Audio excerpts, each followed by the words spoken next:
On this episode of Travelogue, we'll be heading just outside of Taipei to the plethora of quaint little villages located there. We'll be making and letting off our very own red lanterns in Shifen, nibbling some local snacks in Jiufen, and just generally strolling around at our very own pace, whilst getting our hands dirty at the home of pottery in Yingge. So enjoy.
Hi, I'm Mark Edwards. Welcome to Travelogue and welcome to our Taiwan series. I finally managed to rip myself away from the wonderful grasp that Taipei had on me. And in this episode, we're going to try and bring it down just a little bit. As you know, some of the major cities can sometimes be a little bit too hectic, a little bit too many people. So we are going to jump to the exact opposite end of the scale. I've hopped onto the old Pingxi railway line and to one of the older trains that takes in a lot of the smaller villages around Taipei and beyond. So hopefully we're going to get to be a lot more relaxed and a lot more laid back. So get comfortable. In Taiwan, it's possible to cover the whole island by train, which is a fantastic way of getting to see the natural scenery. This is one of the oldest and most famous railways in Taiwan. We start our journey from Jintong, where the station was built in 1930 entirely of wood. The Pingxi Railway, originally built to carry coal to Keelung, is a highly scenic 12-kilometre ride. Its narrow-gauge tracks ferry nostalgic tourists and escapist city folk looking for some peace and tranquility.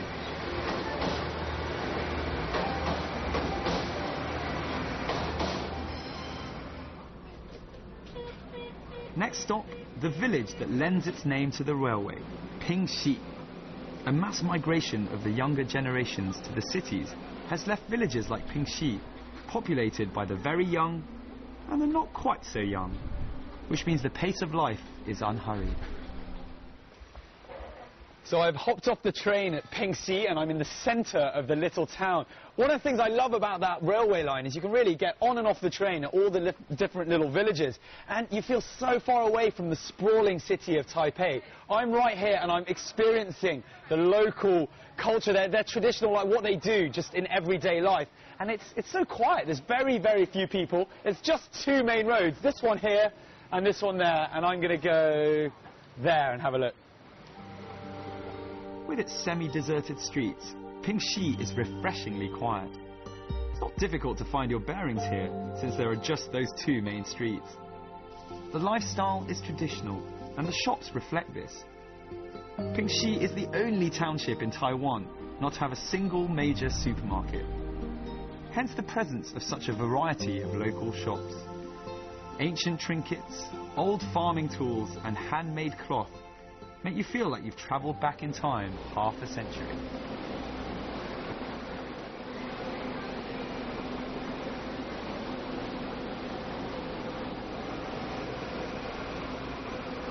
The reason the train is so packed now is that the next stop is without a doubt one of the more popular ones on the line. It's the village of Shifun, which is famous for something quite special. But more of that in due course.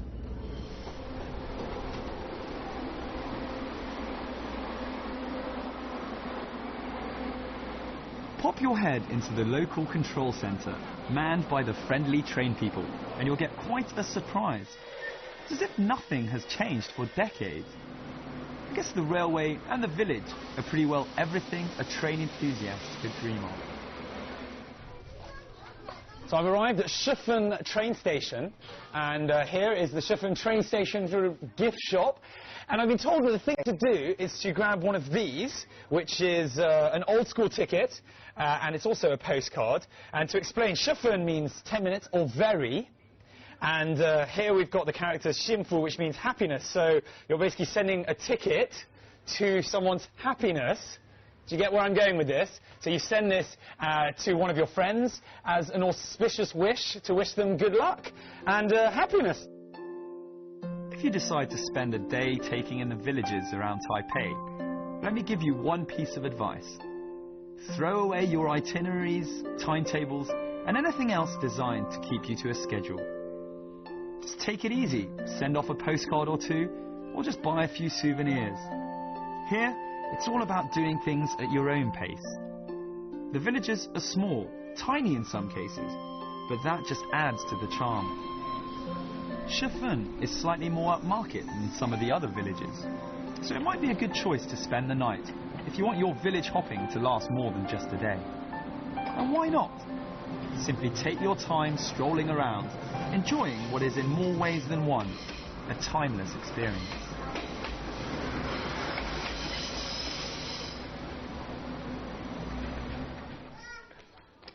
So I'm in the middle of the railway tracks at Shifun train station, and the tracks came first, and then the town was built around. So to the locals, it's very much part of their life, where it brings customers to the shops that are on both sides. It's not the safest thing, if I'm going to be honest, but you know, everyone, each to their own. Whether there are tourists around or not, life in Shifun continues to follow its very languid course. That said, it's probably a good idea to avoid the weekends, because the crowds may spoil your enjoyment of the calm and tranquility. Don't worry though, there are plenty of modern hostels, cafes and restaurants here. And so, onto Shifun's chief attraction, lanterns. Whether you're here during the festival in late January or February or not, you'll find that this place lives and breathes lanterns. The entrance of the cafe I'm chilling out in is shaped like a lantern, as are the carriage doors on the train that brings you here, and even the windows. In fact, everywhere you go in Shifun, you'll see reminders of its most important product. There may be commercial benefits, but above all, it's a tradition. As the owner of this quaint little shop explains to me, he's been making lanterns since he was a boy. To him, making and then flying the lanterns is the way people here send good wishes to the world. 天灯是我们以前小时候就在玩的，在我们那时候小朋友把它当成是玩具啦。那天灯它所代表的含义，也就是幸福平安。Here in Pingxi, the story goes that a long time ago, the village was always plagued with bandits at this time of year. So the villagers would retreat to the valleys, leaving only the strongest menfolk behind. They would release lanterns into the air when the coast was clear. And that's how releasing lanterns has come to symbolize a wish for security and peace. These days in Pingxi, it's not just the strong men who release the lanterns. Everyone has a go. You get the most fun by doing it as a couple or as a team. Put those good wishes down, or get those secrets off your chest, and then stand back and wait for them to come true. Or at the very least, watch them float away in the air and wonder who may end up reading them.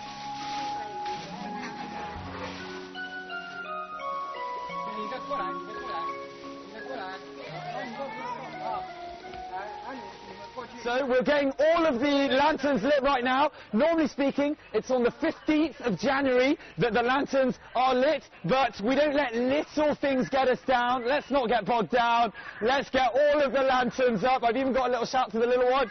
Ready? Go!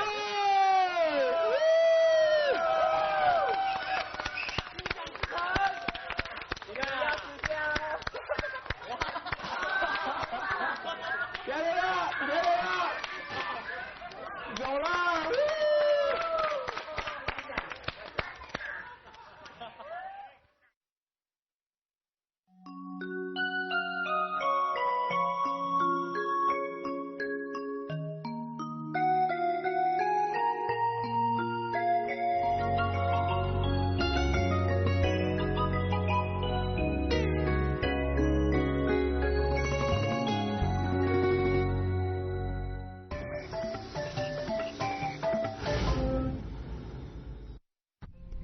The whole train route is picturesque, but you get the scenic beauty full frontal when you head to Jingguashi. Nestling in a small valley, Jingguashi is surrounded by mountains, flowing rivers, and a majestic view over the sea. Oh, and then there's one more attraction: gold. The Gold Ecological Park is a mixture of museums and mine buildings, most of them dating from the early 20th century, although the majority have been restored. There's something here called the Benchen Fifth Tunnel Experience. It's a 180-metre section of renovated mine, and it's an experience all right. Dark, dank, and with a hint of intrigue. The tunnel network extends for more than 600 kilometres, and in parts it descends down as far as 132 metres below sea level. Wow, well, don't know if it's just me. I actually love little places like this. I find them, I don't feel claustrophobic, but I don't have to come down here every day like the people mining used to have to. This is the 5th tunnel of 9, and the 9th one used to actually go under the sea to go and look, all of them looking for gold. This is fine for me for 10 minutes, quite enjoyable, but whole lifetime, I don't know. If you happen to come on your own, never fear. You won't be lacking in company. There are wax exhibits inside, with speakers recreating the banter of old. Do bring a jumper though, as it can get pretty nippy down there. Beyond the Benchen Tunnel, and an almighty contrast to the blackness of the mines, is the Gold Museum, giving you a well-illustrated introduction to the history of mining in the area, including a description of gold extraction techniques. So if you're strapped for cash, just watch the documentary and take some notes. Well, I don't know why I bothered hunting for gold down in the mines when it's been up here all the time. This is said to be the largest man-made gold brick in the world, and it's worth over $5 million. I'm touching $5 million right now. Come and give me a hand, come on. A quick 10-minute drive to the other side of the mountain, with the ocean keeping you company, you come to Jiufen, literally meaning 9 parts. It began life as a gold rush town and is now an arts and crafts mountain retreat. At the turn of the 20th century, just 9 families lived up in these hills, hence its name, which is a reference to provisions being divided into 9 parts for these people.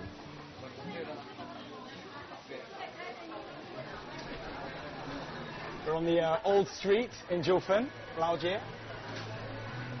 Lots of small snacks, check them out. 这个是什么？汤圆。是甜的？咸的。 Today, the main attraction in Jiufen is its narrow streets lined with tea houses, souvenir shops, and places to grab a well-earned snack after the trek up the hill. In the old street, you can mingle with the local people whilst trying out the traditional local grub. Apart from filling your stomachs, another imperative is to find a vantage point overlooking the sea. The views are simply stunning. so it's no wonder Jiufen has become a popular movie location. The 1989 film City of Sadness, which was set here during the Japanese occupation, brought a flood of travellers out to the old village. They were in search of a way of life that had all but been swept away in the charge to modernisation. In this restaurant, the owner's parents made mining tools during the gold rush. Now, the children are making their money from the tourist rush. So I sweated my way to the top at Jiufen, and I finally managed to come to a nice coffee house where we're overlooking the sea behind me and I'm catching some sun. It's a perfect place for half a day to have some manly cocktails and work up your tan. Cheers. In the 1930s, Jiufen was so prosperous that it was known as Little Shanghai. However, in the 70s, after the gold mining stopped, so did tourism, until some artists arrived, sparking a resurgence in Jiufen's fortunes. Cheap, with stunning views, the artist's advert almost writes itself. With the artist's arrival, Jiufen's shops underwent a significant change. Handicrafts and real works of art began taking the place of the typical tacky souvenirs that you can find in so many similar places. Here you find intricate craftworks embracing innovative ideas. It's definitely a sense that you can pick up some unique souvenirs around here, and at bargain basement prices to boot. Among the artists who have made Jiufen their home is Chu Xidong. He's one of the most famous painters in Taiwan, although his name is chiefly associated with a little-known art form. Asphalt isn't something you'd normally think of as an alternative to paint, but try telling that to Chu. It all started one day when he noticed how a newly tarred road glistened in the natural sunlight. Being an artist, he naturally wondered how asphalt would perform as a medium of expression. With asphalt being cheap and readily available in Jiufen, due to most of the roofs there being made of the stuff, it proved to be a brilliant move. You really need to see it firsthand so you can experience the skill of every movement. Who would have thought that asphalt could be used to create such a vivid portrait?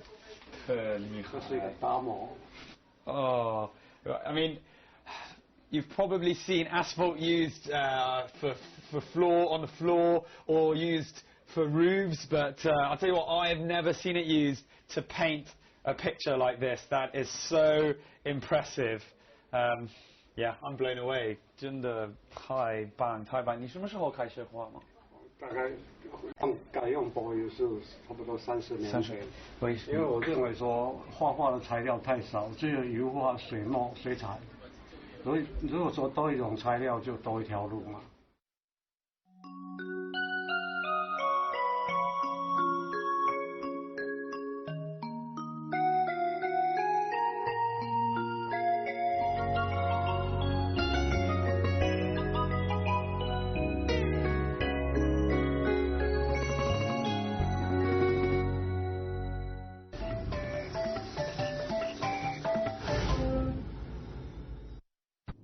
Next stop is about an hour's drive from Taipei heading southwest. It's a town called Yingge, and if Pink Xi is all about lanterns, then this place is all about something quite different. So I popped on down to Yingge, which I'm told is the ceramics capital of Taiwan. And what better place to start than at the Yingge Ceramics Museum? Yingge means singing parrot in Chinese. The name's thought to refer to the bird-shaped rock at the town centre. But the town is best known today as Taiwan's premier ceramics manufacturing centre. The Ceramics Museum tells you everything you'll ever want to know about Yingge's history and about ceramics in general. So I feel quite lucky that my visit to the Yingge Ceramics Museum happens to have coincided with a very special exhibition called the Creativity Awards. Now, that seems to be a recurring theme in a lot of the places I've visited so far in Taiwan. In this instance, the ceramics are highlighting a lot of the environmental issues that we're facing today. So it's a feast for the eyes and gets the old brain working a little bit. It's not just pots and pans at the museum. This stylish building and its contents present you with a real cerebral challenge. Here, ceramics are an art form that make you think. It's definitely modern and it's definitely creative, but don't overheat your brain trying to work out what everything is. You're much better off just letting yourself be blown away by the craftsmanship.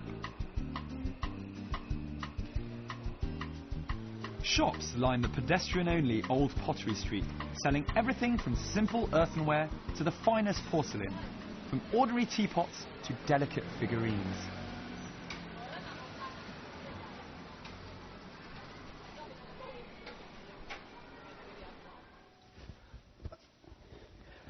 Well, when you're in Yingge, you can do your very own, hold on, let me get this on straight. You can do your very own pottery. And firstly, I'd like to warn you that I am shockingly bad at anything that involves art whatsoever, but I shall embarrass myself for your enjoyment. Ni hao. Yingge really is a pottery lover's paradise. Some of the factories offer tours which give you the opportunity to witness how muddy clay is transformed into a beautifully painted Chinese vase that wouldn't have looked out of place at the Ming or Qing court. There's also a chance to have a go yourself. No doubt the result would look out of place at court, but that can't take away from your sense of fulfillment. The teachers here are all volunteers who do this as a hobby. My modern-day Picasso is, funnily enough, a senior manager with a large American corporation. This factory-cum-workshop has over 80 years of history, and the owner very kindly shows me how porcelain used to be made. Many of the same techniques are still in use today. It all started when the Hakka people arrived here in 1684, and they began planting tea. But with the discovery of the fine clay in the surrounding mountains, Yingge was changed forever. Yingge was actually the first place in Taiwan where ceramics were produced. Around 200 years ago, this tiny town was the biggest exporter of ceramics on the whole island. Almost all the shops here started out as kilns. You can still see some of the old chimneys standing proud, though they're no longer in use. Around 200 kilometers southwest of Taipei, you'll find Lugang, and we head straight to the Longshan Temple for some culture. It's one of the most famous and also one of the oldest Buddhist temples in Taiwan. It's noted in particular for its exquisite wood carvings.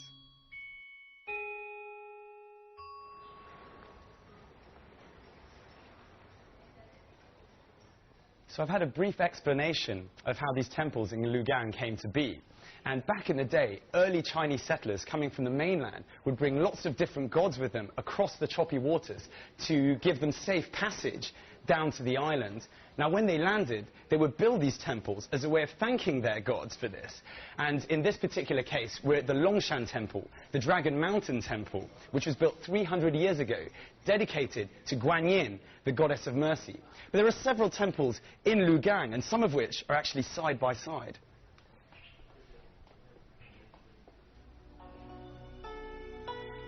It has recently undergone a major restoration, but we're assured that the work placed specific importance on keeping the original appearance.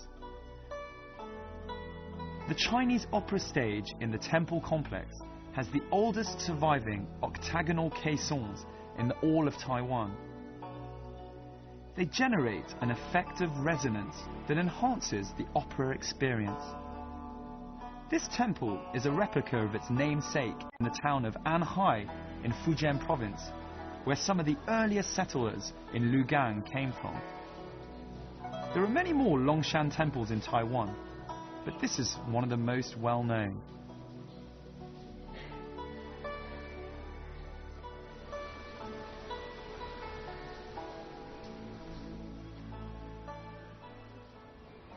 So I'm just enjoying a stroll down the oldest street in the whole of Lugang. And it really is very relaxing just looking around at some of these shops. And I've had a look inside, and they actually still stock some of the old brands that have been around for a long time. But this is the street where the whole town developed from. Lugang means dear harbour, an allusion to the herds of deer that once roamed the nearby plains. This ancient inland port lies sleepily near the shore of the Taiwan Straits. Back at the time of the Qing dynasty, it was a major port of entry for the waves of immigrants making their way from Quanzhou in Fujian province. Lugang is particularly interesting because it offers a rare glimpse of old Taiwan.